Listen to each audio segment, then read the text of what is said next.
दोस्तों, पुष्पेंद्र जी को मुस्लिम संगठनों के द्वारा मार देने की जो धमकी मिल रही है, इस न्यूज़पेपर को पढ़ने के बाद मैंने उनसे फ़ोन पे बात करने की कोशिश की। उनसे तो मेरी बात नहीं हो सकी, लेकिन उनके छोटे भाई साहब ने इस बात को सही बताया कि उन्हें उन्हीं के नंबर पे लगातार धमकियां दी जाती हैं।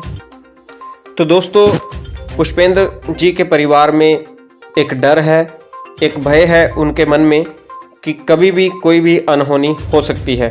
तो मेरा भी आपसे एक अनुरोध है, निवेदन है, रिक्वेस्ट है कि आप भी गृह मंत्रालय में पीएम ऑफिस में उनकी सलामती के लिए मैसेज कीजिए ताकि उन्हें सुरक्षित रखा जाए और हमारी सभ्यता संस्कृति को भी सुरक्षित रखा जाए।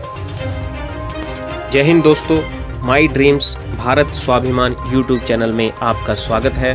दोस्तों, आज मैं बात करूंगा पुष्पेंद्र कुलश्रेष्ठ। कौन हैं ये पुष्पेंद्र कुलश्रेष्ठ जी? उत्तर प्रदेश के अलीगढ़ में पैदा हुए पुष्पेंद्र जी ने अलीगढ़ मुस्लिम यूनिवर्सिटी में अपनी शिक्षा प्राप्त की और इन्होंने पाकिस्तान के न्यूज़ चैनल आज में अपनी सेवाएं दी। 54 साल की उम्र में समय से पहले रिटायरमेंट लेने के बाद इन्होंने लगातार सनातन और भारतीयों की सेवा के लिए कार्य करना शुरू कर दिया। आज 58 साल की उम्र में भी ये सक्रिय हैं और लगातार भारतीयों को भारतीयता की याद दिलाने में लगे हुए हैं।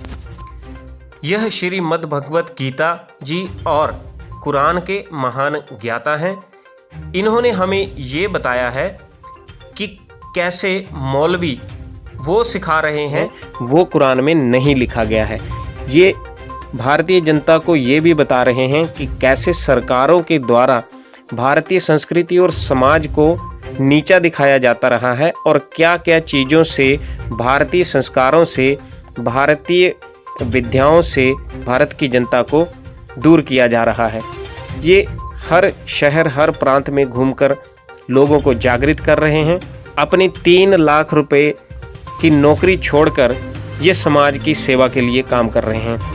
लेकिन दुर्भाग्य की बात यह है कि आज इन्हें कुछ मुस्लिम कट्टरपंथियों की तरफ से धमकियां दी जा रही हैं। इन्हें धमकियां दी जा रही हैं क्योंकि ये हिंदू समाज को जागृत कर रहे हैं। लेकिन दुख की बात यहाँ ये आती है कि हिंदुओं को अभी तक ये पता नहीं कि पुष्पेंद्र कुलश्रेष्ठ जी कौन हैं, किसके लिए काम कर रहे हैं, क्यों कर रहे हैं।